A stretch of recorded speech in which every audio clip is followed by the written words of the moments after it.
1080. അതായത് മനസ്സിലാക്കേണ്ടത് 1081 വോട്ടുകൾക്ക് രാഹുൽ മാങ്കൂട്ടത്തിൽ മുന്നിൽ. ഈ ചിത്രം വ്യക്തമാണ്. ഇതിലിനി ഞാൻ പറയുന്നു, ഇതിലിനി മാറ്റമുണ്ടാവില്ല.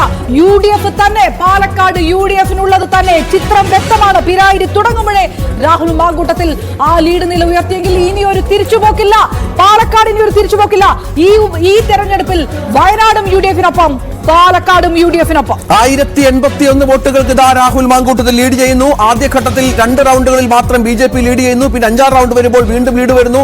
ഇപ്പോൾ ഏറ്റവും ഒടുവിൽ 8ാം റൗണ്ട് അവസാനിച്ച് 9ാം റൗണ്ടിൽ പിരായിരിലേക്ക് കടക്കുമ്പോൾ 1081 എന്ന ഒരു ലീഡിലേക്ക് രാഹുൽ മാങ്കൂട്ടത്തിൽ എത്തുകയാണ്. ഇനി എണ്ണാനുള്ളത് 8ഉം 9ഉം റൗണ്ടുകൾ പിരായിരിയാണ്. സ്വാഭാവികമായും UDF-ന്റെ സ്ട്രോങ് ഹോൾഡ് എന്ന് പറയാവുന്ന ഈ റൗണ്ടുകളിലേക്ക് പോകുമ്പോൾ രാഹുലിന്റെ ഭൂരിപക്ഷം വർദ്ധിച്ചാൽ നമുക്ക് ഏകദേശം ചിത്രം വ്യക്തമാകും. അതായത് രാഹുൽ തന്നെ എന്നുള്ള കാര്യം നമുക്ക് 10 കഴിയുമ്പോഴേക്കും വ്യക്തമാകും. ഇനി 2ാം സ്ഥാനത്ത് സരിൻ വരുമോ? 2ാം സ്ഥാനത്ത് സരിൻ വരുമോ, അതോ സി കൃഷ്ണകുമാറാണോ എന്നതിലെ തർക്കമുള്ളൂ. രാഹുൽ മാങ്കൂട്ടത്തിൽ ഷാഫി പറമ്പിലിന്റെ പിൻഗാമി, ഷാഫിയുടെ സുഹൃത്ത് തന്നെ, തർക്കമില്ല. UDF തന്നെ, പാലക്കാട് 1081 വോട്ടുകൾ എന്ന ഒരു ലീഡിലേക്ക് ഇതാ രാഹുൽ മാങ്കൂട്ടത്തിൽ എത്തുകയാണ്. പാലക്കാടാണ് ടെസ്റ്റോട് ടെസ്റ്റ്. ചേലക്കര ഏതാണ്ട് ഇടതുമുന്നണി ഉറപ്പിച്ചു കഴിഞ്ഞു. വയനാട്ടിലാകത്തെ വലിയൊരു ഭൂരിപക്ഷത്തിലേക്ക് പ്രിയങ്ക ഗാന്ധി കടക്കുന്ന പശ്ചാത്തലമുണ്ട്. ഇവിടെ രാഹുൽ തിരുമ്പി വന്നിട്ടേൻ. രാഹുൽ വീണ്ടും തിരിച്ചു വരുന്നു. രാഹുൽ മാങ്കൂട്ടത്തിൽ വീണ്ടും ഒരു കംഫർട്ടബിൾ ലീഡിലേക്ക് കടക്കുന്നു എന്നുള്ള വളരെ പ്രധാനപ്പെട്ട ചോദ്യം ഉയരുകയാണ്. ഈ റൗണ്ടുകളൊക്കെ UDF കോട്ടകളാണ്. ഇപ്പോൾ വോട്ടുകളൊക്കെ UDF കോട്ടകളാണ്. അതിലൂടെ രാഹുൽ ലീഡ് തിരിച്ചു പിടിക്കും എന്ന് മനസ്സിലാക്കണം. ചേലക്കരയിൽ പാട്ടും പാടി ജയിച്ചിരിക്കുകയാണെന്നാണ് ഇടതുമുന്നണി പ്രവർത്തകർ പറയുന്നത്.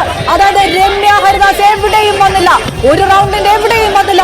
ഇടത് കോട്ട കാത്തു സൂക്ഷിച്ചിരിക്കുന്നു. കെ രാധാകൃഷ്ണന് ശേഷം ആരെങ്കിലും ഇവിടെ നിന്ന് അസംബ്ലിയിലേക്ക് പോകുന്നുണ്ടെങ്കിൽ ഇടത് സ്ഥാനാർത്ഥി, ഇടത് പക്ഷത്തിന്റെ നേതാവേ പോവുകയുള്ളൂ. UR പ്രദീപിലൂടെ വീണ്ടും ഒരിക്കൽ മണ്ഡലം UR പ്രദീപിന്റേതായിരുന്നു. അദ്ദേഹം ആ മണ്ഡലം വീണ്ടും തിരിച്ചു പിടിച്ചിരിക്കുന്നു. ഇടതുപക്ഷത്തിന്റെ കോട്ട അതെങ്ങാനും പോയിരുന്നെങ്കിൽ, അല്ലെങ്കിൽ എവിടെയെങ്കിലും അതിൽ ഒരു ചാഞ്ചാട്ടം, ഒരുപാട് ചോദ്യങ്ങൾക്ക് ഉത്തരം പറയേണ്ടി വന്നേനെ. മുഖ്യമന്ത്രി ഉത്തരം പറയേണ്ടി വന്നേനെ, CPM ഉത്തരം പറയേണ്ടി വന്നേനെ. ഏതായാലും ആശ്വാസമാണ് ഇടതുമുന്നണിക്ക്. കാരണം വലിയ നെഗറ്റീവ്, അതായത് പാലക്കാട്ട് 1315 അപർണ പറഞ്ഞ തരത്തിലേക്ക് കാര്യങ്ങൾ വരികയാണ്. 1315ലേക്ക് രാഹുൽ മാങ്കൂട്ടത്തിന്റെ ഭൂരിപക്ഷം വരുന്ന പശ്ചാത്തലം ഉണ്ടാകുന്നു. പാലക്കാട് 2ാം സ്ഥാനമാര് എന്നുള്ളത് മാത്രമേ ചോദിക്കുന്നുള്ളൂ. സസ്പെൻസ് മാറുന്നു. കൃത്യം ചിത്രം വ്യക്തമാണ്.